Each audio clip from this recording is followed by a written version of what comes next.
Exit পলক লৈ প্ৰতিক্ৰিয়া জে.আই. কাঠাৰৰ exit পলক গুৰুত্ব দিয়া নাই APHLCৰ মুৰব্বীগৰাকীয়ে ভোট গণনাত খেলিমেলি নহ'বলৈ নিৰ্বাচনী আয়োগক আহ্বান কাঠাৰ ডিফুট বিৰোধী মিত্ৰজোঁটৰ প্ৰাৰ্থী জন ইংটি কাঠাৰ ইতিমধ্যে সমগ্ৰ বিষয়টোৰ সন্দৰ্ভত বা এক্সিট পল সন্দৰ্ভত সকলোৱে প্ৰতিক্ৰিয়া ব্যক্ত কৰিছে APHLCৰ মুৰব্বীগৰাকীয়ে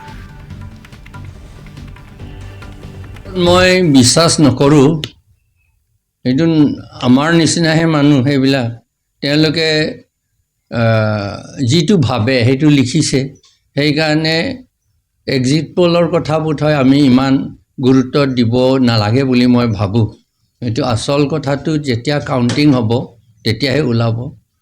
মাত্ৰ সেই কাউণ্টিং সময়ত নিৰপেক্ষভাৱে কাউণ্টিং কৰিব লাগে সেইটো আমি এপিল কৰিছোঁ আৰু এই কাউণ্টিঙৰ আগত এতিয়া 3 দিন বাকী আছে এই 3 দিনৰ ভিতৰত যাতে একো টেম্পাৰিং নকৰে সেইটোহে আমি ৰিটাৰ্নিং অফিচাৰ আৰু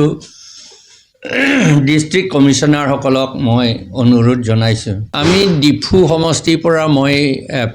প্ৰতিদ্বন্দ্বিতা কৰিছোঁ